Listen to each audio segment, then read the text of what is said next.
Un saludo muy cordial, mis hermanos y hermanas, apreciadas visitas. ¿Cómo han pasado el día hoy? No sé si podamos quitar esto tal vez.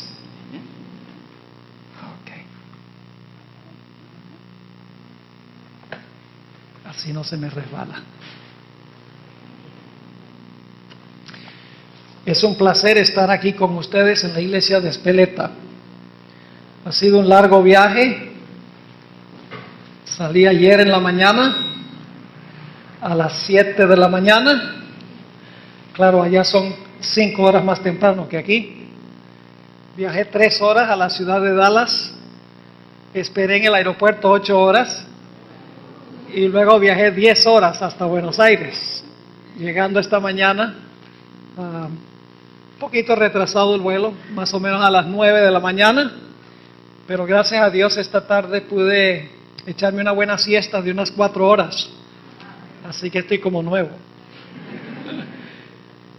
Disfruté mucho la música del hermano Steger. Qué hermoso es escuchar música cristiana, música reverente, música hermosa que eleva el alma a Dios. Quiero agradecerle a los organizadores de este evento. Yo sé que han trabajado muchísimo y gracias a Dios este lugar está ya preparado para esta actividad. Yo creo que hasta los escalones los pintaron, porque veo que dejé mis pies allí como recuerdo para la iglesia.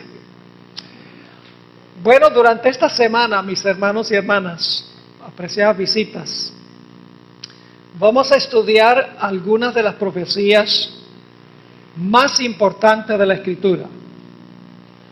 Vamos a estudiar esta noche una profecía bien conocida indudablemente por la vasta mayoría de los adventistas, si no todos. Y tal vez algunos se estén preguntando por qué vamos a tomar el tiempo para estudiar esta profecía que es tan común. Pero ustedes se van a dar cuenta que hay algunos detalles que posiblemente no hemos visto en esta profecía. Me refiero a Daniel, el capítulo 2, que es el fundamento para todo lo que vamos a estudiar durante el transcurso de estos días juntos. Luego, en el tema de mañana en la noche, Dios mediante, vamos a hablar sobre los eventos finales de Jesús. En realidad, las experiencias de Jesús al final de su vida son las mismas experiencias por las cuales va a pasar el pueblo de Dios en el tiempo del fin.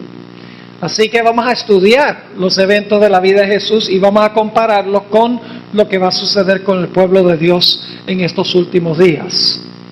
Y luego, los siguientes 2 días, vamos a estudiar en detalle la profecía de Apocalipsis, el capítulo 13. Vamos a dedicar un tema completo para trazar el tema, la espada que mató a la bestia. Ese es Apocalipsis 13, 1 al 10. Y luego el cuarto tema, Dios mediante, será la bestia con cuernos de cordero, que es la segunda mitad de Apocalipsis 13, 11 al 18. Y luego los últimos 2 temas que vamos a trazar tienen que ver con un mandamiento de la ley de Dios que ha sido olvidado por la mayoría de los cristianos.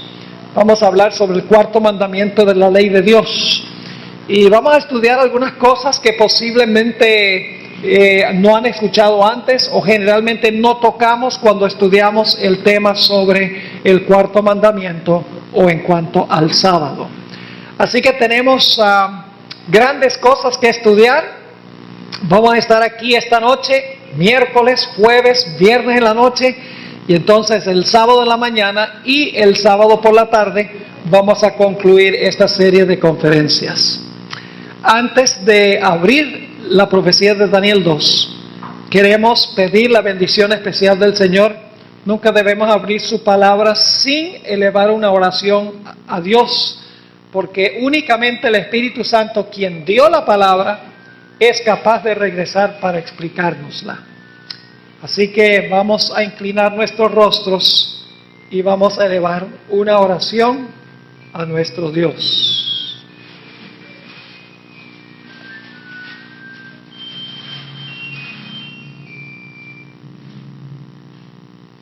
Padre Celestial, gracias te damos por el privilegio de encontrarnos en tu casa. No hay mejor lugar en todo Buenos Aires donde podríamos estar. No hay mejor lugar en esta área, de esta gran ciudad y las áreas circundantes. Padre, este mundo se está desmoronando poco a poco y más aceleradamente en estos últimos días. Y la vasta mayoría del mundo no tiene ni idea en cuanto a lo que está pasando y para dónde va todo esto. Ayúdanos, Señor, a entender esto.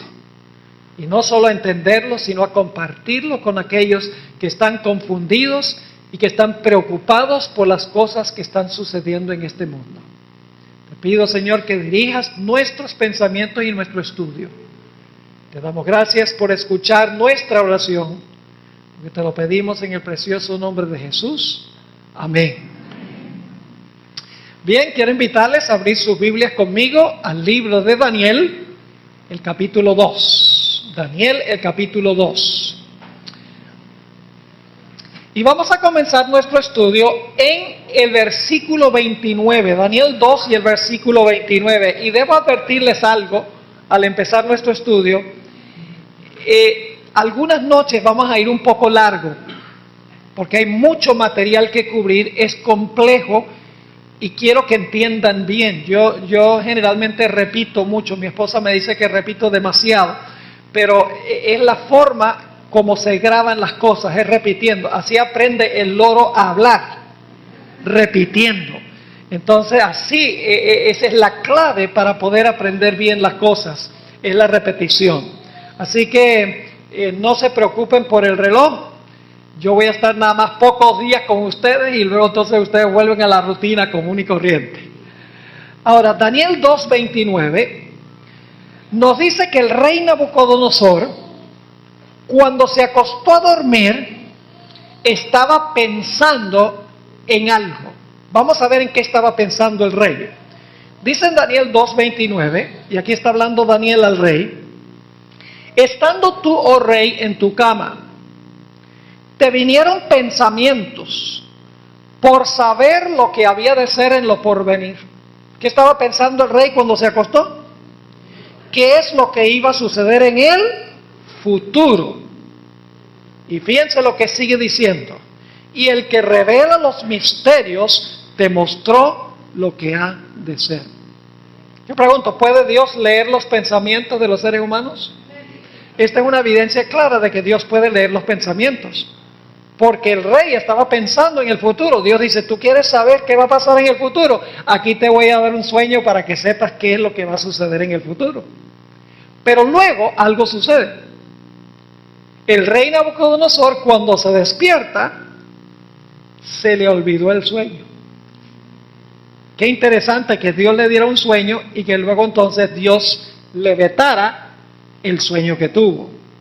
Y por lo tanto el rey, como era costumbre en aquella época, se turbó y se preocupó y dijo: yo necesito saber cuál es este sueño que me está atormentando. Yo sé que soñé algo. Posiblemente ustedes han tenido esa experiencia donde se despiertan y saben que han soñado, pero no se acuerdan de qué soñaron. Pero dicen: es importante, ¿por qué no lo puedo recordar? Claro, la diferencia entre los sueños nuestros y el sueño de Nabucodonosor es que el de él fue un sueño profético.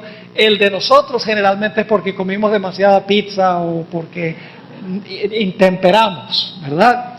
Ahora, fíjense lo que dice Daniel 2 y el versículo 3. Trae a los magos y dice: he tenido un sueño y mi espíritu se ha turbado por saber qué cosa. Por saber el sueño. Fíjense que el rey olvidó el sueño. Así que, ¿a quiénes llamó el rey? La Biblia nos dice quiénes llamó el rey. Noten el versículo 3, versículo 2. Dice: hizo llamar el rey a magos, astrólogos, encantadores y caldeos para que le explicasen sus sueños. Vinieron pues y se presentaron delante del rey. Ahora, qué interesante que Dios sabe lo que el rey está pensando, le da un sueño para mostrarle el futuro, luego Dios le dice, olvida el sueño. ¿Por qué Dios hizo eso? Porque Dios sabía que el rey Nabucodonosor iba a llamar a los tales llamados expertos del reino para decirle el sueño, y Dios sabía que no iban a ser capaces. Dios quería desenmascarar la falsa religión de Babilonia. Así que dice aquí que el rey mandó a llamar astrólogos, magos, encantadores y caldeos, y les dijo, mire, yo quiero que ustedes me muestren el sueño y su significado. Y los sabios dicen, bueno, dinos el sueño y nosotros te vamos a decir el significado. Y el rey dice, no, es que ustedes no entienden, no quiero que me digan solo el significado, sino que quiero que me digan el sueño.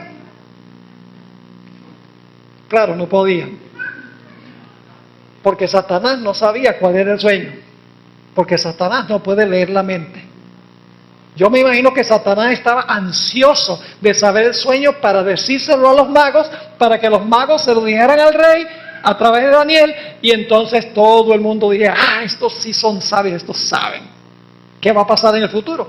Pero el hecho de que no pudieron decirle al rey el sueño indica que Satanás no puede leer la mente del ser humano.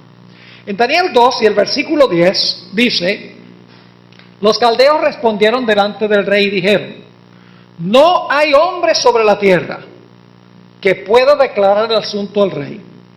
Además de esto, ningún rey, príncipe ni señor preguntó cosa semejante a ningún mago, ni astrólogo, ni caldeo. Es decir, lo que tú estás pidiendo, rey, es injusto. Porque ningún astrólogo, mago, adivino, caldeo jamás tuvo que decirle a un rey un sueño que tuvo. Sí le explicaban la interpretación del sueño, pero no el sueño. Lo que tú estás pidiendo es completamente injusto.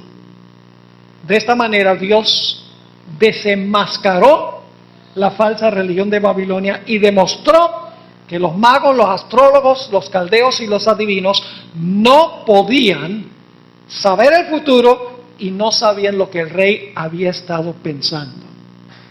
Noten lo que sigue diciendo en el versículo 11.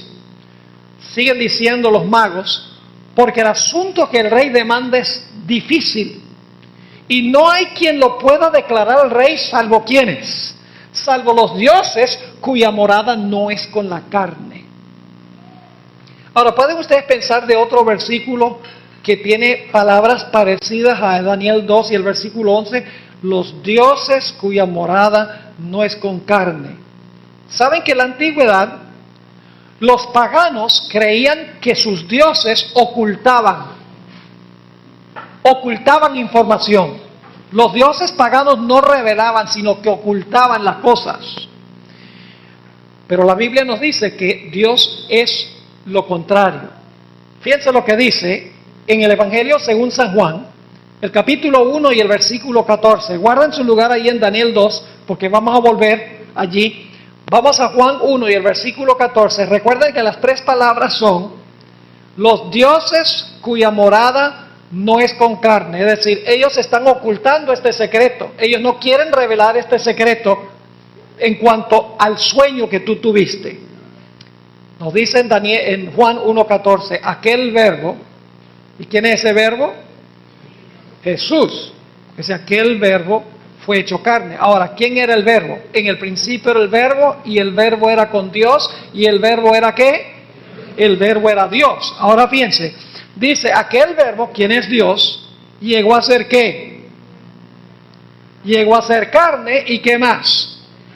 Y moró o habitó entre nosotros. Fíjense el contraste entre el Dios de la Biblia y el Dios de los paganos. El Dios de los paganos, los magos y los astrólogos y adivinos dicen, los dioses no moran aquí en carne, y ellos no quieren revelar esto. Pero en Juan 1:14 dice que el verbo, quien es Dios, se hizo carne y moró entre nosotros, y vimos a través de él la gloria del Padre. El Dios de la Biblia es un Dios que revela. El Dios de los paganos es un Dios que oculta la verdad en cuanto a los acontecimientos presentes y los acontecimientos futuros. Ahora, la Biblia nos dice que cuando los magos y astrólogos y adivinos no pudieron decirle al rey el sueño ni su interpretación, el rey se enojó. Y fíjense que yo quiero que ustedes noten que aquí hay un juego y un contrajuego entre Dios y Satanás. Satanás ahora ve que sus magos han sido desenmascarados, que la bola de cristal no puede decir el futuro, que consultar las señales del zodíaco no pueden decir el futuro, que leyendo la palma de la mano no funciona, y su religión ha sido desenmascarada. Así que Satanás dice, ahora lo que yo voy a hacer es, ya que han desenmascarado a mis expertos, yo voy a obrar para que el rey se enoje y entonces mate a todos los magos, porque Satanás sabía que entre los magos o entre los caldeos, aunque él no practicaba todas las ciencias que ellos practicaban, se encontraba ¿quién? Se encontraba Daniel y sus 3 amigos. ¿Ustedes creen que Satanás ya había visto que ellos podían ser un problema en potencia para él? Sí, porque en el capítulo 1 dice que no comieron la comida del rey, ni bebieron la bebida del rey, y fueron fieles a Dios. Y el rey los colocó en lugares claves en el reino. Satanás dice, a mí no me conviene tener a estos, así que me desenmascararon a mis expertos, desenmascararon la religión de Babilonia. Ahora entonces yo voy a aprovechar y voy a mandar a matar a todos los magos. Y entre esos caldeos, entre ese grupo, está Daniel y sus compañeros. Pero en un momento vamos a ver que Daniel y sus compañeros no usaban los métodos que usaban estos hombres paganos. Ahora, note lo que dice Daniel 2 y el versículo 12 y 13. Por esto el rey, con ira, con gran enojo, mandó que matasen a todos los sabios de Babilonia. Y se publicó el edicto de que los sabios fueran llevados a la muerte. ¿Y a quienes buscaron también? Y buscaron a Daniel y sus compañeros, ¿para qué? Para matarlos. ¿Cuál era la intención de Satanás? Matar a Daniel y sus compañeros. Ahora fíjense el juego y el contrajuego. Dios sabe lo que el rey está pensando, le da un sueño para indicar el futuro. Luego Dios, cuando se despierta el rey, le dice, olvida el sueño. Porque Dios sabe que van a venir los magos, astrólogos y adivinos y no van a poder decirle al rey su sueño, y la religión falsa de Babilonia va a quedar desenmascarada. Así que Satanás dice, tú me desenmascaras a mis expertos, ahora yo mando a matar a todos los expertos en el reino, e inclusive voy a matar a Daniel y sus 3 amigos. Hay un juego y un contrajuego que se está realizando aquí. Ahora, Daniel le dice al siervo del rey, mira, ¿por qué es tan apresurado este mandato de matar a todos los expertos en el reino? Dice, dile al rey que me dé tiempo y nosotros le vamos a decir al rey el sueño y lo que significa el sueño. Entonces ustedes saben qué fue lo que sucedió. Daniel y sus 3 compañeros esperaron hasta la noche y entonces en la noche miraron a las estrellas para ver cuál era el sueño que había tenido el rey. Le dijeron, rey, danos la mano para leerte el destino en la mano, en la palma. No. Espérate, rey, que vamos a consultar la bola de cristal. Espera, que vamos a consultar a Walter Mercado, que en ese tiempo no estaba vivo, dicho sea de paso. ¿Qué hicieron Daniel y sus compañeros? ¿Cómo revela Dios nuestro destino? Noten Daniel 2 y el versículo 17 y el versículo 18.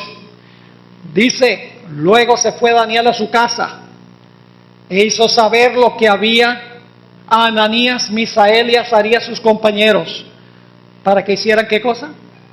Para que pidiesen misericordias del Dios del cielo sobre este misterio, a fin de que Daniel y sus compañeros no pereciesen con los otros sabios de Babilonia. ¿Qué hicieron Daniel y sus compañeros? Se fueron en privado y oraron.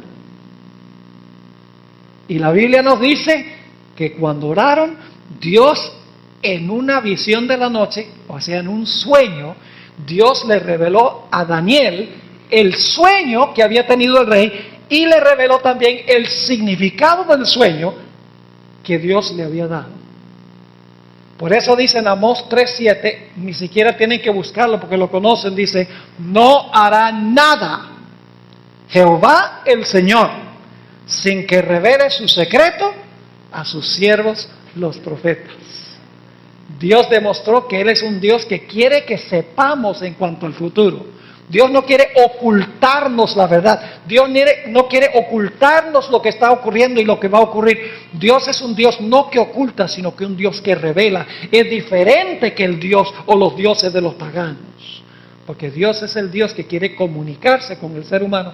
Y en la Biblia, Dios nos ha dado abundantes profecías para mostrarnos exactamente qué está pasando y qué va a suceder.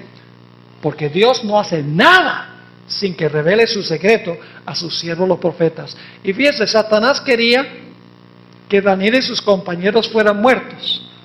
Pero en vez de eso, ¿qué fue lo que sucedió? Consiguieron los más altos puestos en el reino. Fíjense, ¿quién ganó en todo este conflicto? Dios. Noten Daniel 2, 48 y 49. Daniel 2 y el versículo 48 y 49 dice: entonces el rey engrandeció a Daniel y le dio muchos honores y grandes dones, y le hizo gobernador de toda la provincia de Babilonia y jefe supremo de todos los sabios de Babilonia. Y Daniel solicitó del rey y obtuvo que pusiera sobre los negocios de la provincia de Babilonia a Sadrach, Mesach y Abednego, y Daniel estaba en la corte del rey. En vez de matarlos, Dios dice: no, lo que voy a hacer es los voy a poner en lugares prominentes en el reino. Ven que aquí hay un juego y un contrajuego de eventos en la primera parte de la historia de Daniel, el capítulo 2. Satanás obrando y Dios obrando, pero últimamente la voluntad de Dios prevalece. Ahora, quiero que notemos el sueño, porque quiero enfocarme especialmente en el sueño, y no solo el sueño en general, sino en la última parte de este sueño que tuvo el rey. Daniel viene delante del rey y le dice al rey el sueño. Vamos a anotar Daniel 2 y el versículo 31 hasta el versículo 35. Daniel 2, 31 al 35. Y quiero que usen su imaginación. Yo no uso muchas ayudas visuales, no uso PowerPoint, y la gente dice que yo no creo en ayudas audiovisuales. Yo creo en ayudas audiovisuales, audio porque me oyen y visual porque lo pueden leer en la Biblia. Pero necesitamos usar nuestra imaginación. Ahora, imaginarnos la escena que voy a describir. Dice: tú, oh rey, veías, y he aquí una ¿qué? Gran imagen. Esta imagen, que era muy grande, yo creo que medía como 30 metros de alto y 3 metros de ancho, porque en Daniel 3 el rey hizo una reproducción de lo que había visto en el sueño. ¿Recuerdan la imagen que levantó Nabucodonosor? La Biblia da las medidas: 90 codos por 60 codos por 6 codos. Ahora fíjense lo que dice el versículo 31. Entonces, tú, oh rey, veías, y aquí una gran imagen. Esta imagen, que era muy grande, cuya gloria era muy sublime, estaba en pie delante de ti, y su aspecto era terrible. Y ahora fíjense que esta imagen tiene varias diferentes características. Dice: la cabeza de esta imagen era de oro fino. Así que imagínense, la cabeza del cuello para arriba era de oro fino. Su pecho y sus brazos, ¿de qué? De plata. Sus muslos o su vientre de bronce. Sus piernas de hierro. Muy bien. Sus pies en parte de hierro y en parte de barro cocido. Así que pueden imaginarse esto: cabeza de oro, pecho y brazos de plata, vientre de bronce, piernas de hierro y pies que son una mezcla de barro y hierro. Y luego dice en el versículo 34: estabas mirando hasta que una piedra fue cortada no con mano. Esto lo vamos a estudiar en unos momentos. Una piedra fue cortada no con mano e hirió a la imagen en sus pies, de hierro y de barro cocido, y los desmenuzó. Yo pregunto, ¿la piedra viene después que todo lo demás que tenemos en la imagen? Claro que sí, es el evento que viene después de todo lo demás. Así que dice, estaba mirando hasta que una piedra fue cortada no con mano e hirió la imagen en sus pies de hierro y barro cocido y los desmenuzó. Entonces fueron desmenuzados también el hierro, el barro cocido, el bronce, la plata y el oro, y fueron como tamo de las eras del verano, y se los llevó el viento sin que de ellos quedara rastro alguno. Mas la piedra que hirió a la imagen fue hecha un gran monte que llenó toda la tierra. ¿Lo tiene claro en mente? ¿De qué era la cabeza? Pecho y brazos, vientre, piernas, pies, hierro y barro, y luego una piedra no cortada con mano pega ¿dónde? En los pies. Es el evento que sigue. Pega en los pies, y ¿qué hace la piedra? Desmenuza y desbarata todos los otros metales, y entonces la piedra se convierte en una ¿qué? En una montaña que llena toda la tierra. Ese es el sueño.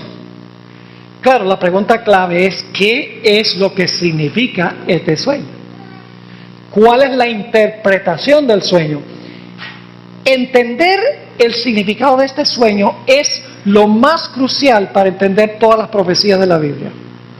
Estoy convencido de que Daniel 2 es el esqueleto de las profecías bíblicas. Ahora yo pregunto, ¿qué sería un cuerpo sin esqueleto? Sería una gelatina, ¿verdad?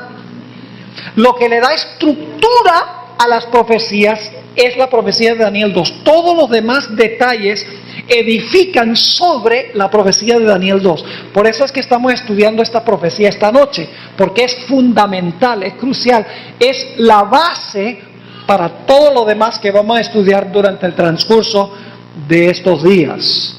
Ahora vayan conmigo a Daniel 2 y vamos a leer los versículos 37 y 38. Daniel 2, 37 y 38.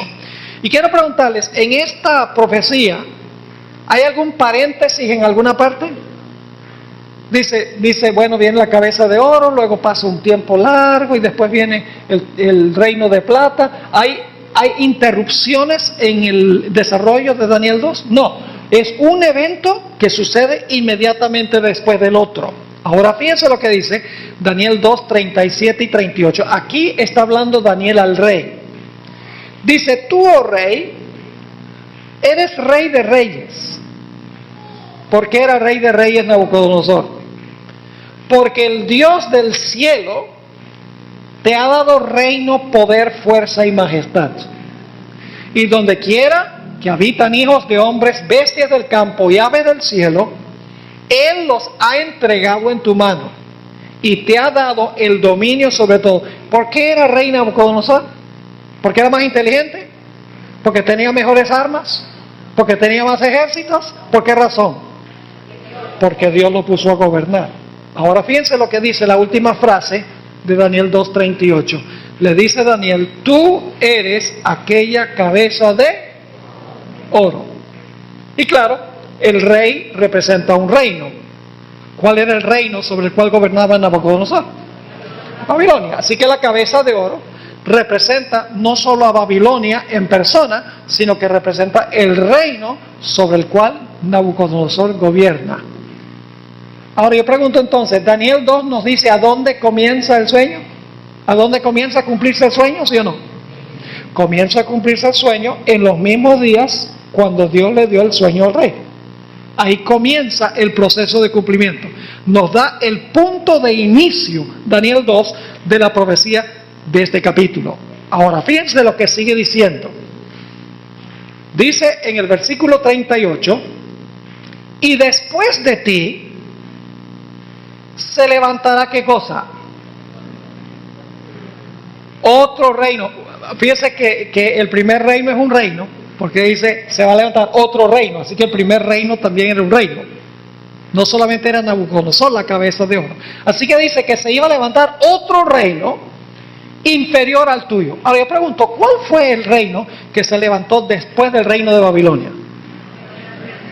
Ni siquiera tienen que ir a los libros de historia para saber eso. El mismo del libro de Daniel nos dice cuál fue el reino que tomó el lugar de Babilonia. En el capítulo 5 de Daniel dice que Ciro y Darío circundaron la ciudad de Babilonia, secaron el río Éufrates, mataron a Belsasar, que estaba celebrando un banquete esa noche, y dice que el reino fue tomado por los medos y por los persas. Es decir, el mismo libro de Daniel nos dice cuál es el siguiente reino. No hay que ir ni siquiera a los libros de historia para ver cuál es el siguiente reino, porque Daniel 5 nos dice que el reino que vino después de Babilonia fue Medo-Persia. Ahora, ¿terminó la secuencia con Medo-Persia? No, porque sigue diciendo, noten el versículo 38 de nuevo: después de ti se levantará otro reino inferior al tuyo, y luego ¿un qué?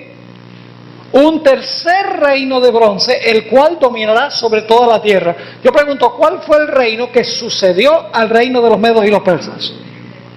Grecia. Pero ¿saben algo? Ni siquiera tienen que ir a los libros de historia para saber que fue Grecia, porque el mismo libro de Daniel nos dice que fue Grecia. En Daniel capítulo 8 dice que el reino que sucedió a los medos y los persas fue Grecia. Lo dice el mismo capítulo 8 de Daniel. Así que el libro de Daniel nos dice cuál es el primer reino, Babilonia. ¿Cuál es el segundo reino? Medos y persas. ¿Cuál es el tercer reino? Grecia. Pero no termina con Grecia. Noten lo que sigue diciendo en el versículo 40. Daniel 2 y el versículo 40. Y el cuarto reino será ¿qué? Fuerte como hierro. Y como el hierro desmenuza y rompe todas las cosas, desmenuzará y quebrantará todo. Ahora yo pregunto, ¿cuál fue el reino en la historia que conquistó al reino griego? No hay duda. El reino que conquistó a Grecia fue el Imperio Romano. ¿Era cruel y despótico el Imperio Romano? Solamente tienen que ver la historia para saber que ellos usaban armas de hierro, pisoteaban y desmenuzaban todo lo que encontraban por el camino. Es decir, el cuarto reino es el Imperio Romano. Ahora yo pregunto, ¿cómo sabía Daniel tan precisamente todo lo que iba a ocurrir muchísimo tiempo antes que ocurriera? Porque Daniel vivió en los tiempos de Babilonia. Escuchen bien. Este sueño lo recibió Daniel y también el rey Nabucodonosor en el año 604 antes de Cristo. Ahí fue que viene el relato.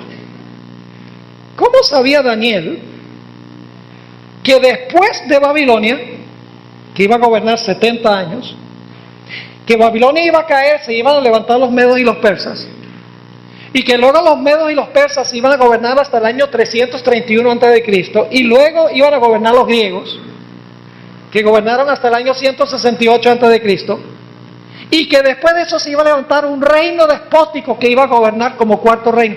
¿Cómo sabía Daniel eso centenares de años antes que ocurriera? La respuesta es que no lo sabía Daniel, sino que lo sabía Dios. Dios conoce el fin desde el principio. Dios anuncia lo por venir desde el principio, porque Dios conoce todas las cosas, conoce el futuro. Y como Dios conoce el futuro, no hay ninguna duda en cuanto a cómo va a concluir la historia de este mundo, porque Dios está en control. Solo el que conoce lo que va a pasar puede moldear las cosas para que sucedan conforme a su plan. Pero ahora llegamos a la parte sobre la cual me quiero enfocar especialmente: los pies de la imagen. Vamos a leer Daniel 2 y el versículo 41, donde se nos describen los pies de la imagen. Y hay varias cosas que quiero subrayar aquí, cosas que generalmente no tocamos cuando estudiamos la profecía de Daniel 2, pero son muy importantes. Dice en Daniel 2:41, y lo que viste de los pies y los ¿qué? No solamente el énfasis cae sobre los pies, sino el énfasis cae sobre los dedos de los pies. ¿Cuántos dedos tienen dos pies? Y siempre debo preguntar que cuántos dedos tienen dos pies normales. Porque una vez yo prediqué esto y alguien me dijo, bueno, eso depende, si alguien perdió un dedo nada más tiene 9. Pero la Biblia está hablando de dos pies normales. No está hablando de dos pies donde ha perdido un dedo o dos dedos. Es decir, tiene 10, los pies tienen 10 dedos, muy importante. Así que dice, lo que viste de los pies y los dedos, en parte de barro cocido de alfarero. ¿Qué clase de barro? No el barro con que se embarran los zapatos cuando llueve. No. Este es un barro especializado. Dice, en parte de barro cocido de alfarero y en parte de hierro será un reino dividido, mas habrá en él algo de la fuerza del hierro, así como viste el hierro mezclado con el barro cocido. Ahora hay varias cosas que quiero que notemos aquí en este versículo tan importante. ¿Qué representa el hierro en las piernas? ¿Qué imperio? El hierro de las piernas representa el imperio romano. Así que yo quiero preguntarles, ¿en los pies hay una continuación de Roma? Del poder político de Roma. ¿En los pies continúa Roma? Claro que sí, porque en los pies hay hierro, el mismo hierro que hay en las piernas. Es decir, en la etapa de los pies, Roma continúa. Pero yo pregunto, ¿es una Roma distinta? Sí, porque escuchen bien, es una Roma amalgamada. ¿Conocen esa palabra, amalgamada? Porque no es puro hierro, sino es hierro mezclado ¿con qué? Con barro de alfarero. Es decir, es otra clase de Roma. No es solo un imperio de hierro, sino que se le agrega un elemento a Roma.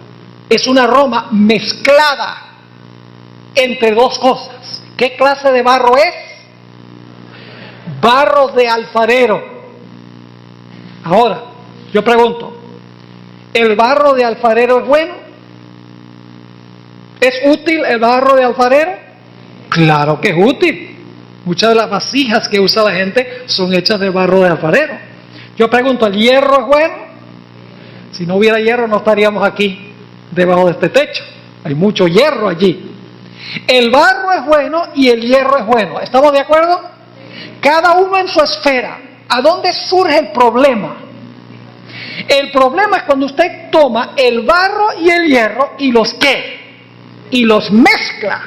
Porque allí se debilita el hierro y también se debilita ¿qué? Y también se debilita el barro. Ahora vamos a leer otra vez Daniel 2 y el versículo 41 y vamos a dedicar el resto de nuestro tiempo a este versículo tan importante. Dice, lo que viste de los pies y los dedos, en parte de barro cocido de alfarero y en parte de hierro, será un reino dividido, mas habrá en él algo de la fuerza del hierro, así como viste hierro mezclado con barro cocido. Ahora, quiero hacerle esta pregunta. En Daniel capítulo 2, ¿estamos tratando con lenguaje literal o con lenguaje simbólico?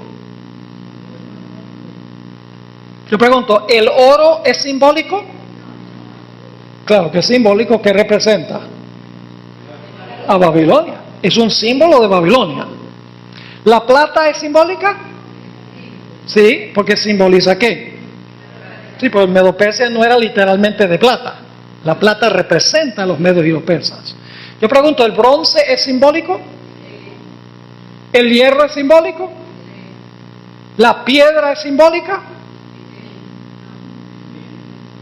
Sí, porque vamos a ver que la piedra es Cristo. Cristo no es una piedra, pero la piedra representa a Cristo simbólicamente. ¿La montaña es simbólica? Entonces yo pregunto, ¿el barro también debe ser simbólico? ¿Sí me están entendiendo o no me están entendiendo? Todo lo que tenemos en este sueño es simbólico. El oro es simbólico, la plata es simbólica, el bronce es simbólico, el hierro es simbólico, la montaña es simbólica, la piedra es simbólica. Quiere decir que entonces el barro representa o simboliza algo. Y claro, la pregunta clave es, ¿qué representa o qué simboliza el barro? Es muy importante saber lo que representa el barro. Porque si sabemos lo que representa el barro, vamos a saber lo que representa la mezcla del barro con el hierro. Ya sabemos que el hierro es el poder político de Roma. ¿De acuerdo? Es Roma política o el imperio romano. Pero si podemos saber qué representa el barro que se mezcló con el hierro, podemos captar un panorama de lo que Dios quiso enseñar, de lo que iba a suceder cuando cayera el imperio romano. Ahora, ¿qué representa el barro? Vamos a dejar que la Biblia nos lo explique. Vayan conmigo a Jeremías, el capítulo 18 y el versículo 1 al 6. Jeremías 18 y el versículo 1 al 6. Y debo decirle, hermanos y hermanas, apreciadas visitas, que lo que vamos a estudiar ahora es el tema central de todo lo que vamos a estudiar el resto de la semana. Lo que vamos a hablar ahora, la mezcla de hierro y el barro, es el tema central de todo lo demás que vamos a estudiar esta semana. Así que es vital que entendamos lo que vamos a estudiar ahora, pues lo más fundamental. Jeremías 18. Ahora déjenme decirle algo en cuanto a Jeremías. Jeremías vivió inmediatamente antes que el pueblo de Israel fuera llevado cautivo a Babilonia por el rey Nabucodonosor. Y claro, el pueblo duró en Babilonia cautivo un periodo de 70 años. Ahora, con eso en mente, vamos a leer Jeremías 18, versículo 1. Palabra de Jehová que vino a Jeremías diciendo: levántate y vete ¿a dónde? A casa del alfarero. Dios le dijo que a Jeremías que fuera ¿a dónde? A la casa del alfarero. Y allí te haré oír mis palabras. Y descendí a casa del alfarero. Y he aquí que él trabajaba sobre la rueda. Ustedes saben que los alfareros trabajan con la rueda. Versículo 4. ¿Y la vasija de qué? Oh, esas dos palabras están en Daniel 2. Alfarero y barro. Ah, sí, claro que sí. Ahora dice, y la vasija de barro que él hacía se echó a perder en su mano. ¿Saben lo que representa eso? Dios formó al pueblo de Israel. En un momento lo vamos a ver. Formó a su pueblo cuando lo sacó de Egipto y los llevó a Canaán. Pero por su rebelión iban a ser llevados cautivos a Babilonia. Ese es el quebrar de la vasija. Pero cuando se quiebra la vasija, Dios otra vez toma a su pueblo después del cautiverio y lo lleva y lo restablece otra vez. Claro que sí. Ahora fíjense lo que sigue diciendo. Versículo 4. La vasija de barro que él hacía se echó a perder en su mano. Y volvió y la hizo otra vasija, según le pareció mejor hacerla. Después de 70 años de cautiverio, Dios los restableció, los hizo de nuevo, en otras palabras. Ahora ustedes estarán diciendo, ¿será eso lo que significa? Sigamos. Entonces vino a mí palabra de Jehová diciendo, ahora viene la explicación de lo que Dios quiso enseñar. Entonces vino mi palabra de Jehová diciendo, no podré yo hacer de vosotros como este alfarero o casa de Israel. Dice Jehová, he aquí que como el barro en la mano del alfarero, así sois vosotros en mi mano, oh casa de Israel. ¿Qué representa el barro del alfarero ahí? Representa al pueblo de Israel, la iglesia de Dios del Antiguo Testamento. Es decir, el barro representa la iglesia de Dios. Porque el pueblo de Dios en el Antiguo Testamento era el pueblo de Israel. Y algunos hacen una separación entre la iglesia, entre el Antiguo Testamento y el Nuevo. Y dicen, no, el Antiguo Testamento eso era el pueblo de Israel, pero ahora es la iglesia. No, Dios tiene a través de toda la historia una sola iglesia. En dos etapas. La iglesia del Antiguo Testamento y la iglesia del Nuevo. Por eso es que fíjense que los fundadores de la iglesia del Antiguo Testamento fueron los 12 hijos de Jacob. Los fundadores de la iglesia del Nuevo Testamento fueron los 12 apóstoles. Se escogieron 12 con una razón especial. Y la mujer de Apocalipsis 12 dice que está vestida del sol, tiene la luna debajo de sus pies, en su cabeza tiene una corona de ¿cuántas estrellas? De 12 estrellas. Esa mujer representa la iglesia de Dios del Antiguo y el Nuevo. Y ustedes dicen, ¿cómo sabemos eso? Muy sencillo. Porque cuando Juan ve a la mujer, el bebé no ha nacido todavía. ¿Y quién es el bebé? El bebé es Jesús. Entonces, ¿cómo puede tener Nuevo Testamento sin que Jesús hubiera nacido? Y yo les hago una pregunta un poco medio tonta, pero porque quiero recalcar un punto. ¿Qué existe primero? ¿La mujer o el bebé? Y ustedes se ríen, dicen, que claro que la mujer. Entonces yo pregunto, ¿la iglesia existía antes que naciera Jesús? Claro, porque la mujer que trae a Jesús al mundo representa a la iglesia del Antiguo Testamento. Pero luego dice que la mujer tiene que huir al desierto. Después que el niño es arrebatado a Dios y a su trono y gana la victoria, la mujer huye al desierto porque Satanás la quiere destruir. Esa ya es la iglesia de qué etapa? La iglesia del Nuevo Testamento. Es decir, Dios tiene solo una iglesia a través de la historia, y el número 12 está relacionado con la mujer, porque fueron 12 fundadores en el Antiguo Testamento y 12 fundadores en el Nuevo Testamento. Ahora fíjense entonces, ¿qué representa el barro de alfarero? El barro de alfarero representa a la iglesia de Dios del Antiguo Testamento, representa a la iglesia. Ahora vamos a ver otro pasaje que nos enseña lo mismo. Vayan conmigo a a Génesis 2, Génesis el capítulo 2 y el versículo 7. Génesis 2 y el versículo 7. Y al principio ustedes no van a ver la conexión con esto, pero ya lo van a captar en unos pocos momentos. Dice allí en Génesis 2:7, en cuanto a la creación de Adán, la creación del hombre, dice: entonces Jehová Dios formó al hombre ¿de qué? Del polvo de la tierra. ¿Cuántos de ustedes han tratado de formar algo de polvo? ¿Pueden formar algo compuesto de polvo? No, porque ¿qué pasa con el polvo? Se desmorona. Pero por eso uno deja que otros textos expliquen lo que quiere decir Génesis 2:7.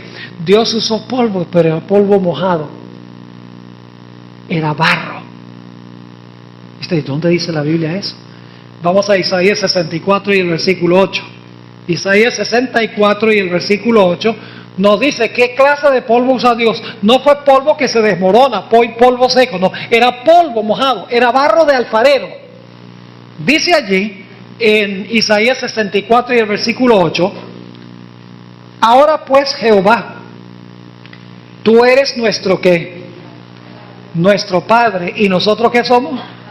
Nosotros barro. Y tú el que nos... ¿Ve la idea del alfarero?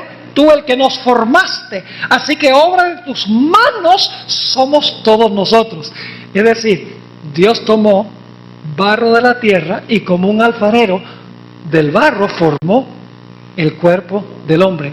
Pero ahora quiero que volvamos a Génesis 2:7. Dios formó el cuerpo del hombre de barro, de alfarero. ¿Pero en qué condición estaba ese cuerpo? Sin vida. Note que no dije que estaba muerto, porque no había muerte antes del pecado. Ese cuerpo era perfecto. Tenía todos sus órganos, ese cuerpo que Dios formó. Tenía corazón, pulmones, estómago, nervios, músculos, pies, manos, cabeza, cerebro. Ese cuerpo tenía todas las partes fisiológicas, pero tenía un problema. Dios lo formó todo de barro, de alfarero, pero el cuerpo estaba sin vida. ¿Qué le faltaba? Le faltaba el espíritu. Así que fíjense lo que hace Dios. Génesis 2:7. Dice: entonces Jehová Dios formó al hombre del polvo de la tierra. ¿Y qué hizo? Y sopló en su nariz aliento de vida, es decir, le dio el espíritu. ¿Y qué sucedió? Y fue el hombre un ¿qué? Un ser viviente. Pregunta: ¿empezaron a funcionar todos los miembros del cuerpo ahora? ¿Los pulmones comenzaron a respirar? ¿El corazón comenzó a latir? ¿Los nervios comenzaron a sentir? ¿El cerebro comenzó a pensar? ¿El estómago comenzó a digerir? Una vez que empezaron a comer, claro que sí. Es decir, ahora el cuerpo que era uno, que tenía muchos miembros, formado por el alfarero, cuando se le dio el espíritu, todas las partes del cuerpo funcionaron en perfecta armonía. Ahora, ¿tiene esto alguna lección espiritual también? El cuerpo literal del lodo, literal, representa una realidad espiritual. Ustedes saben que sí. Yo pregunto, ¿cuál es el cuerpo de Cristo? La iglesia. Vamos a leerlo. Colosenses 1 y el versículo 18. Colosenses el capítulo 1 y el versículo 18. Quiero que noten, ahora estamos hablando simbólicamente. ¿Están entendiendo que lo literal representa simbólicamente algo? El barro literal representa algo en términos simbólicos. Dice aquí en Colosenses 1:18, ¿qué es el cuerpo simbólicamente hablando? Hablando de Jesús dice, y Él es la cabeza ¿de qué? Del cuerpo que es la iglesia. ¿Cuál es el cuerpo? La iglesia. ¿Y de qué está compuesto el cuerpo? De barro. ¿Y quién lo formó? Dios. ¿Quién formó la iglesia? ¿Jesús formó la iglesia? Jesús dijo, sobre esta roca edificaré mi iglesia. Es decir, simbólicamente hablando, el Señor Jesucristo tomó lodo y del lodo formó la iglesia. Como había formado el cuerpo del hombre, también de barro literal. Ahora yo pregunto, ¿qué era lo que faltaba con ese cuerpo que Cristo formó, con la iglesia que Cristo formó? ¿Le hacía falta algo para que pudiera funcionar cada parte de ese cuerpo espiritualmente hablando? ¿Qué le faltaba? Le faltaba el espíritu. ¿Cuándo es que entró el espíritu en ese cuerpo? Vamos a leerlo. Hechos 2 y el versículo 2 al 4. Hechos 2, y dicho sea de paso, note lo que dice Hechos 2.1 primero, y luego vamos a leer los versículos 2 al 4. Hechos 2.1 dice, cuando llegó el día del Pentecostés, estaban todos, ¿qué? Unánimes juntos. ¿En qué condición estaban los apóstoles antes del día del Pentecostés? Cada uno por su lado. Ya se habían repartido todos los puestos en el reino. Judas decía, yo seré el tesorero. Pedro dice, yo seré el presidente. Ya todos se habían repartido los puestos. Y estaban peleando uno con el otro, divididos. Pero durante los 10 días antes del Pentecostés, el cuerpo se unió. ¿Y luego qué hizo Dios? Versículo 2. De repente vino del cielo un ¿qué? Un estruendo como de un viento recio que soplaba, el cual llenó toda la casa donde estaban sentados, y se les aparecieron lenguas repartidas como de fuego, asentándose sobre cada uno de ellos, y fueron todos ¿qué? Llenos del Espíritu Santo, y comenzaron a hablar en otras lenguas según el Espíritu les daba que hablase. ¿Qué sucedió con el cuerpo que formó Cristo en el día del Pentecostés? Entró en el cuerpo, ¿qué cosa? El Espíritu entró a la iglesia. Ahora yo pregunto, ¿cada miembro de la iglesia empezó a funcionar de acuerdo a la función que Dios le dio? ¿Sí o no? ¿Saben que esta ilustración no la inventé yo? La tiene el apóstol Pablo. Vamos rápidamente a 1 Corintios 12 y el versículo 12 y 13. 1 Corintios el capítulo 12 y el versículo 12 y el versículo 13. Dice aquí, porque así como el cuerpo es uno, ¿el cuerpo es qué? Uno, pero tiene ¿qué? Muchos miembros, pero todos los miembros del cuerpo, siendo muchos, son un solo cuerpo, así también es ¿qué? Cristo. Entonces, está usando el cuerpo como ilustración de una verdad espiritual. Sigue diciendo en el versículo 13, porque por un solo espíritu fuimos todos bautizados ¿en qué? En un cuerpo, sean judíos o griegos, sean esclavos o libres, y a todos se nos dio a beber de un mismo espíritu. Entonces yo pregunto, ¿qué es lo que representa el barro? El barro representa la iglesia. Ya hemos visto 2 textos que indican esto. En primer lugar, Jeremías 18 claramente dice, como el barro en mano de alfarero, así es Israel en mis manos. Dios dice claramente que el barro de alfarero representa a la iglesia. Y aquí el cuerpo del hombre fue formado de barro, Dios le dio el aliento y los miembros del cuerpo comenzaron a funcionar. Cristo formó su iglesia de barro espiritualmente hablando, le dio el Espíritu Santo y cada miembro de la iglesia empezó a cumplir su función. Pero hay otra ilustración en la Biblia que indica que el barro de alfarero representa la iglesia. Noten Ezequiel 37, 10 y 11. Ezequiel 37, 10 y 11. ¿Han leído ustedes esos capítulos sobre el valle de los huesos secos? Algunos dicen, ¿qué puede significar eso? Un valle lleno de huesos secos con parte del cuerpo tirado por todos los sitios. ¿Qué puede significar eso? No hay que adivinar. Ezequiel 37 nos dice que simboliza. Note lo que dice Ezequiel 37, 10 y 11. Profeticé como me había mandado. Y entró ¿qué cosa? Espíritu en ellos. Porque antes de este versículo describe cómo todas las partes del cuerpo se unen para formar un cuerpo. Y luego dice, entró el Espíritu en ellos. ¿Y qué hicieron? Y vivieron. Y estuvieron sobre sus pies un ejército grande en extremo.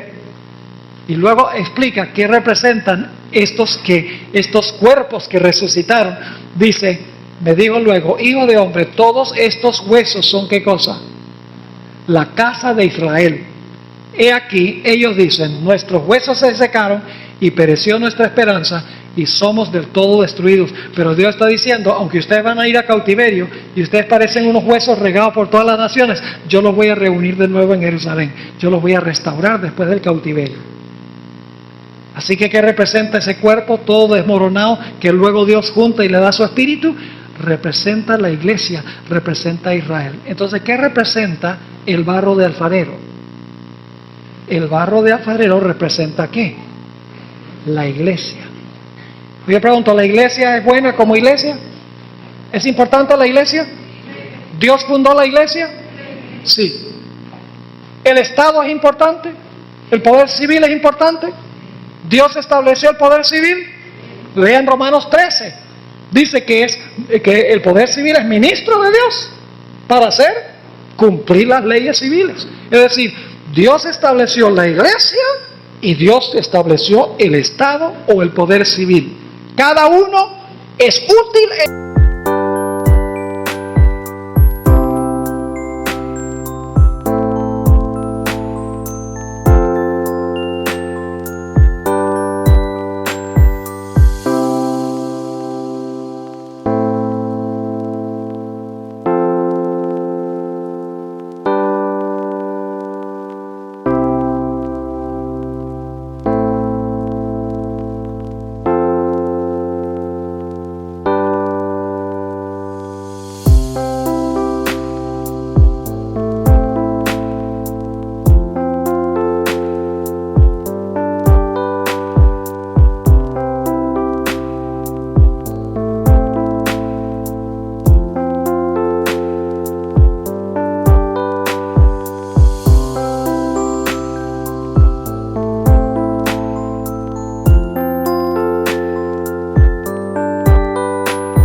Su esfera, como el barro es útil y el hierro es útil. Ahora yo pregunto, ¿cuándo es que surge el problema? El barro se daña cuando se mezcla con el hierro. ¿Me estoy explicando o no? Cada uno es bueno en su esfera, pero cuando se mezcla la iglesia ¿con qué? Con el poder civil de Roma, aparece una nueva Roma. ¿Pero qué clase de Roma es? ¿Es solo un estado civil esta nueva Roma? No, es una Roma que entremezcla el poder civil de Roma con el poder eclesiástico. Es decir, une la iglesia con el Estado. Y fíjense cuántos dedos fueron. 10 dedos. ¿Saben algo? Cuando el Imperio Romano se desbarató como resultado de la invasión de las tribus bárbaras que vinieron del norte del imperio, el Imperio Romano se dividió y se fragmentó, que son las naciones que hoy hay en Europa.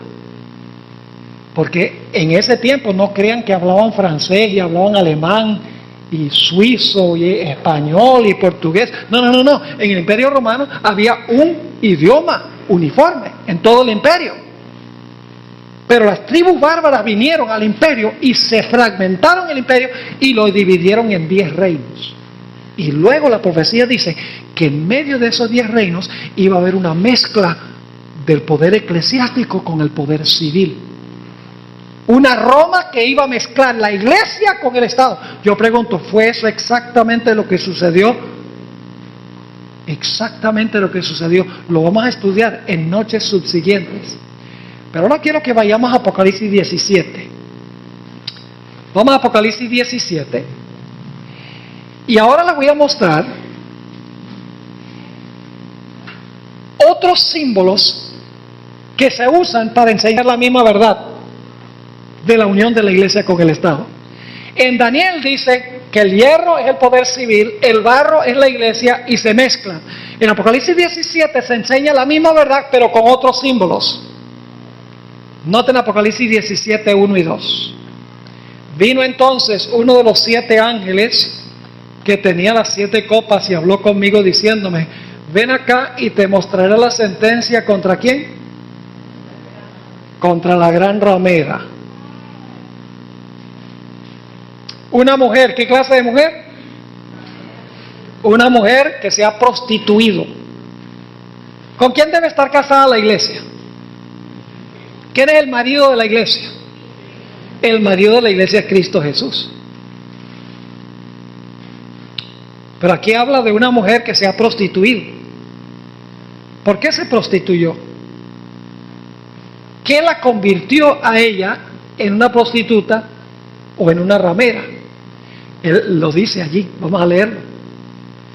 Vino entonces uno de los 7 ángeles que tenía las 7 copas y habló conmigo diciéndome: ven acá y te mostraré la sentencia contra la gran ramera, la que está sentada sobre muchas aguas, con la cual han, aquí viene porque se convirtió en ramera. Dice, con la cual han ¿qué? Fornicado. ¿Quiénes? Los reyes de la tierra, y los moradores de la tierra se han embriagado con el vino de su fornicación. ¿Qué la convirtió en ramera o en prostituta? El hecho de que formó relaciones con los poderes civiles de la tierra. Se unió con los poderes civiles.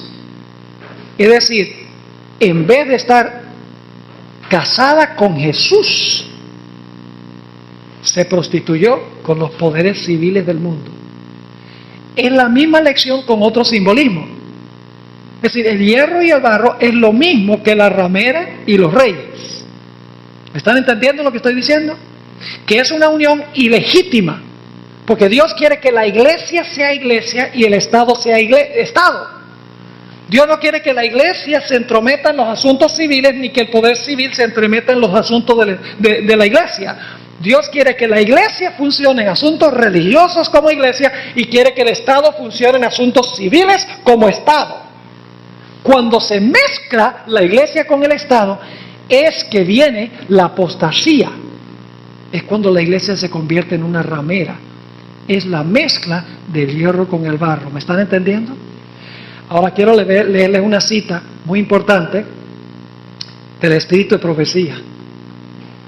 Hay una escritora que se llama Elena White. La iglesia adventista cree que ella tuvo el don profético, que ella era un profeta que Dios llamó para la iglesia. Ella murió en 1915. Ella perdura a través de sus escritos. Ella tuvo 2 años y medio de educación primaria nada más. Es decir, ella no era erudita, no tenía un PhD, ni tenía varias licenciaturas. Ella sencillamente era una mujer sencilla. Dios la llamó cuando tenía nada más 17 años. Era débil, los médicos decían que se iba a morir jovencita y murió a los 87 años. Dicho sea de paso, escribió más de 100,000 páginas de material, libros hermosos sobre profecías, sobre el hogar, sobre la salud, muchos diferentes otros temas. Ella captó lo que acabo de compartir con ustedes en cuanto a la mezcla del hierro y el barro. Quiero leerle la cita donde ella dice esto. Dice: hemos llegado a un tiempo cuando la obra sagrada de Dios está representada por los pies de la imagen, en los cuales el hierro estaba mezclado con el barro cenagoso. Es decir, ahora estamos en ese tiempo. Sigue diciendo: Dios tiene un pueblo escogido, cuyo discernimiento debe ser santificado y que no debe convertirse en profano, poniendo en el fundamento madera, heno y hojarasca. Cada alma que es leal a los mandamientos de Dios verá que el rasgo distintivo de nuestra fe es el séptimo día sábado. ¿Cuál es el rasgo distintivo de la fe adventista? El séptimo día sábado. Es lo que une a la iglesia mundial como señal. Sigue diciendo: si el gobierno honrara el sábado como Dios lo ha ordenado, tendría el poder de Dios y defendería la fe que una vez fue dada a los santos. Pero los estadistas, que es otra palabra para los poderes civiles, los estadistas apoyarán el falso día de reposo, y esto lo vamos a estudiar detenidamente en noches subsiguientes, y mezclarán su fe religiosa con la observancia de este hijo del papado, colocándolo por encima del sábado que el Señor santificó y bendijo, apartándolo para que el hombre lo observase santamente como una señal entre Dios y su pueblo por 1000 generaciones. Y luego dice esto: la mezcla de los asuntos de la iglesia con las del Estado se representa con el hierro y el barro. Clarísimo. Sigue diciendo, esa unión está debilitando todo el poder de las iglesias. ¿Qué hace esa unión cuando se une la iglesia con el Estado? La iglesia dice, ay, cuando nos unimos con el Estado tenemos la fuerza del Estado.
Pero esa fuerza finalmente lleva a la persecución. Y el Estado dice, pero es que la iglesia es muy popular y tiene muchos miembros. De pronto, si me alío con la iglesia, entonces van a votar por mí. Y como resultado se corrompen los dos. La historia lo demuestra claramente, que cuando la iglesia se alía con el poder civil y viceversa, el resultado es la corrupción y la apostasía. Dios ha establecido ambos, con un propósito civil y con un propósito religioso. Sigue diciendo, la mezcla de los asuntos de la iglesia con las del Estado se representa con el hierro y el barro. Esa unión está debilitando todo el poder de las iglesias. Esta aceptación en la iglesia del poder del Estado traerá malos resultados. Es decir, la iglesia usando el poder civil trae malos resultados. Y luego dice, los hombres casi han traspasado el límite de la tolerancia de Dios. Han utilizado su fuerza política y se han unido con el papado.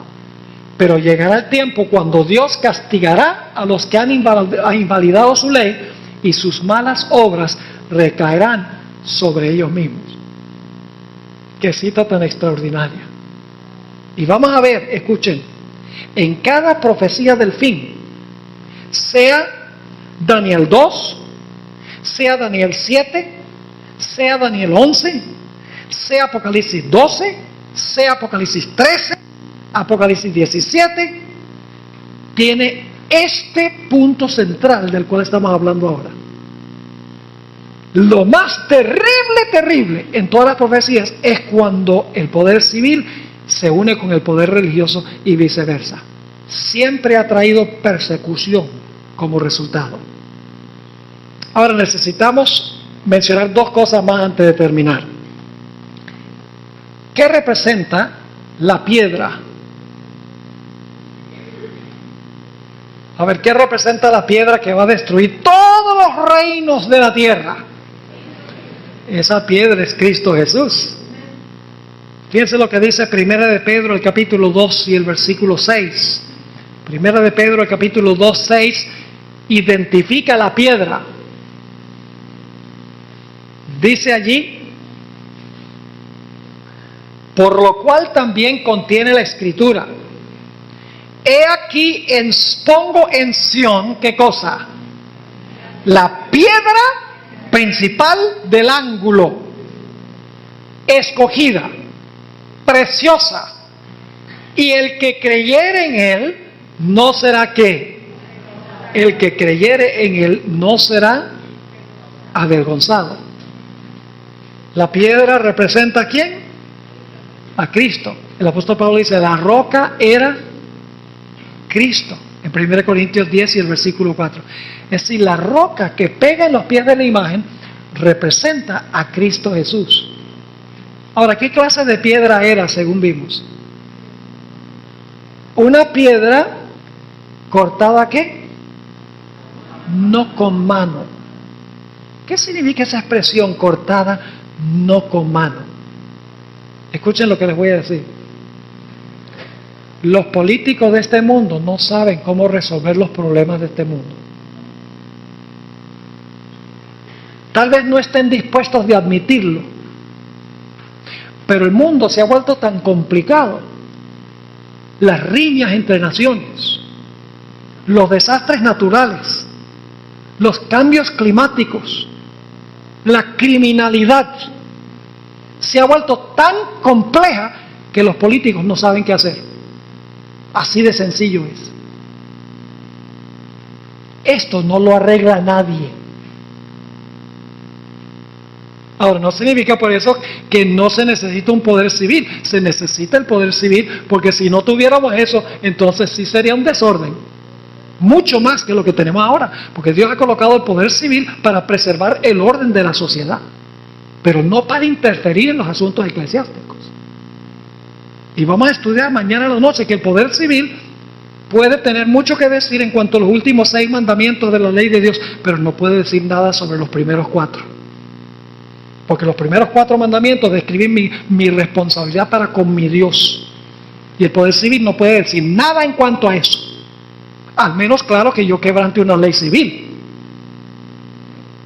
Es decir, por ejemplo, si mi religión dijera que yo debo secuestrar un avión y estrellarlo contra un edificio lleno de gente, porque esa es mi religión, el poder civil dice, no, tú puedes practicar tu religión, pero no puedes estar matando a los demás.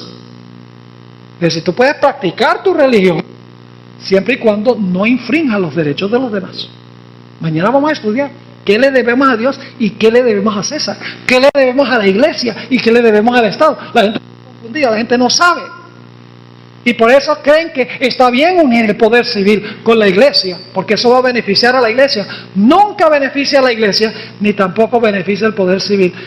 Mis hermanos y hermanas, apreciados amigos, yo tengo buenas noticias, y es que no se preocupen por lo que está pasando en el mundo, porque este mundo está bajo el control de Dios.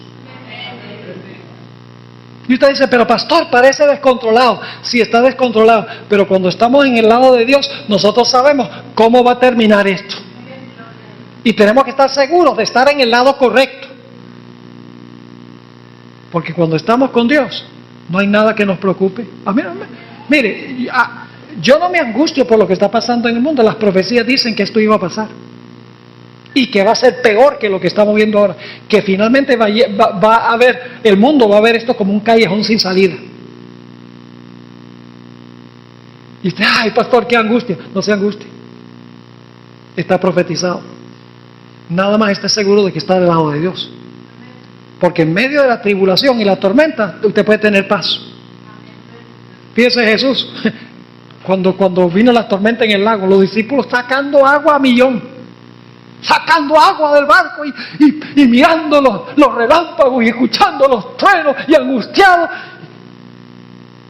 Y luego le dice a Jesús, Jesús, ¿te vas a ahogar? No, eso no dice, no te importa que perecemos.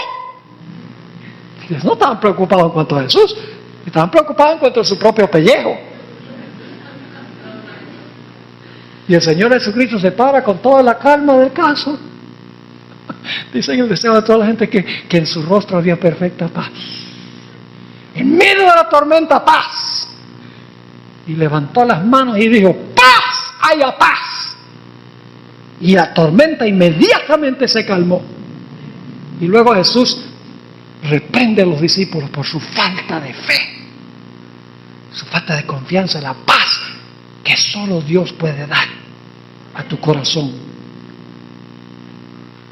No con manos significa que el reino que se va a establecer en este mundo no es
un reino establecido por seres humanos.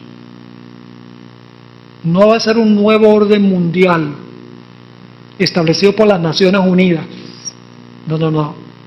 El reino que se va a establecer no es con mano humana, va a ser obra directa de Dios. Vamos a leer un versículo aquí, ya llegando al final, Hebreos 9:11. Quiero que noten lo que significa no con mano. No con mano significa que los hombres no tienen nada que ver con esto. Esto lo va a establecer Dios. Dice aquí en el libro de Hebreos, el capítulo 9, está hablando del santuario. ¿Quién construyó el santuario celestial? Dios. ¿Quién construyó el terrenal? Moisés. Manos humanas hicieron el tabernáculo terrenal, pero el celestial fue hecho no con mano humana. Ahora fíjense lo que dice Hebreos 9 y el versículo 11. Dice: pero estando ya presente Cristo, sumo sacerdote de los bienes venideros, por el más amplio y más perfecto tabernáculo. Y ese tabernáculo que se encuentra en el cielo, ¿quién lo hizo? No hecho de ¿qué? De manos. Y luego explica, es decir, no de esta creación. Daniel 2 dice que en los días de estos reyes Dios va a establecer un reino que jamás se corromperá, que va a perdurar para siempre. ¿Ustedes creen que eso se va a cumplir? Vamos a ponerlo en perspectiva. Todo lo de Daniel 2 se ha cumplido exactamente como Dios dijo. Se levantó Babilonia, se levantó luego Medo Persia, se levantó Grecia, se levantó Roma, se dividió Roma en 10 reinos. ¿Y qué les hace pensar a ustedes que el último evento no se va a cumplir también? Si todo se ha cumplido al pie de la letra, centenares y miles de años antes que ocurriera, ¿qué les hace pensar que el último gran evento no se va a cumplir? Es el último gran evento de Daniel 2. Porque después de la mezcla de hierro y barro en los pies, y mañana y pasado mañana vamos a ver que hay 2 etapas de los pies. Hay una etapa de los pies donde se une la iglesia con el Estado, y luego entonces la bestia que unió la iglesia con el Estado recibió una herida mortal y hubo un tiempo de paz en el cual estamos ahora. Pero luego dice que la herida de su muerte va a ser sanada y se va a portar como se portó en el pasado. Es decir, va a unir otra vez la iglesia con el Estado. Ahora quiero terminar leyendo un versículo muy importante de la Biblia, Mateo 21 y el versículo 44. Aquí el Señor Jesucristo está hablando. Y creo que Jesús aquí tenía en su mente la profecía de Daniel 2. Me parece que Jesús tenía la profecía de Daniel 2 en su mente. Fíjense lo que dice. Recuerden que Él es la piedra. Dice, el que cayere sobre esta piedra, ¿será qué? Quebrantado. Es decir, si tú caes sobre la roca, en otras palabras, si tú te conviertes, si tú recibes a Jesús como tu Salvador personal y permites que Él quiebre ese yo o ese egoísmo que tú tienes en tu corazón, eso es lo que está diciendo. El que cayere sobre esta piedra será quebrantado. Pero fíjense que si no pasamos por eso, va a suceder otra cosa más terrible. Dice, y sobre quien ella cayere, le desmenuzará. Entonces, ¿qué es más importante? ¿Caer sobre la roca o que la roca caiga sobre uno? Jesús está diciendo, cae sobre la roca. Recibe a Cristo como tu Salvador para que te pueda dar su gozo y te pueda dar su paz. Y escuchen bien, cuando tenemos esa paz y ese gozo en nuestro corazón, no hay nada por fuera que nos fastidie ni que nos moleste. Es más, la Biblia dice, nos gozamos en las tribulaciones. ¿Qué? ¿Gozo en medio de la tribulación? Sí. ¿Paz en medio de la tormenta? Sí. Porque cuando tenemos a Cristo en el corazón, hay gozo y hay paz. Y nada de lo que está afuera nos causa problemas. Juan el Bautista dijo, mira, tú puedes permitir que el fuego del Espíritu Santo consuma el pecado en tu corazón, pero si tú no permites que el Espíritu Santo consuma el pecado en tu corazón, el fuego te va a consumir a ti. Si tú no caes sobre la roca para que tu egoísmo sea quebrantado, la roca va a caer sobre ti. Por eso lo que estamos hablando aquí no solamente es académico, no es solamente aprender más sobre las profecías. Aquí vamos a tomar decisiones. Decisiones y vamos a recibir a Jesús en nuestro corazón para que podamos tener su gozo y su paz, para que cuando Él venga podamos habitar para siempre en su reino. El que no naciere de nuevo no puede ver el reino de Dios, dijo Jesús. Y es más, dijo, el que no naciere de nuevo no puede entrar en el reino de Dios. Dios quiera que cada uno de nosotros hagamos nuestra decisión durante el transcurso de estos días, si no lo hemos hecho antes, de entregar nuestra vida a Jesús, invitarlo a entrar a nuestro corazón para que podamos tener esa paz y ese gozo que es más que paz y gozo humano. Una paz donde podemos dormir completamente tranquilos, sabiendo que nuestro destino, sabiendo que nuestra vida está en las manos de nuestro Señor. ¿Quieren ustedes ahora que yo ore, que Dios les dé esa clase de paz? ¿Quieren levantar la mano? ¿Quieren colocarse de pie más bien? ¿Quién no va a querer ese gozo y esa paz en el corazón? Gloria a Dios. Ahora, antes de tener la oración, debo decirles, mañana traigan la almohada y la cobija. Porque mañana vamos a salir un poco largo. No vamos a salir tampoco a las 10 de la noche, vamos a ir un poquito más tarde. Pero lo que estamos estudiando, hermanos y hermanas, visitas, es de crucial importancia. No puedo subrayar suficientemente fuerte lo importante de lo que estamos estudiando. Vamos a hablar inclusive de algunas cosas que han pasado recientemente, la renuncia del Papa y otras cosas. ¿Qué impacto tiene eso en las profecías? ¿Qué dicen las profecías sobre eso? Oremos. Padre, te damos gracias por tu compañía esta noche. Te damos gracias porque tú eres un Dios no que ocultas el futuro, sino que lo revelas para que podamos tener tu gozo y tu paz y tener la seguridad de que aunque andemos en valle de sombra de muerte, no tenemos que temer mal alguno, porque tú estarás con nosotros. Gracias por habernos acompañado. Bendice a cada alma que ha respondido a tu llamado en esta noche. Te ruego, Señor, que si hay alguien aquí que no ha entregado su vida al Señor Jesús, que en este mismo momento tú hables a su conciencia, que puedan hacer esta entrega sin reservas a nuestro querido Jesús. Gracias, Padre, por escuchar nuestra oración, porque te lo pedimos en el nombre de Jesús. Amén. Amén.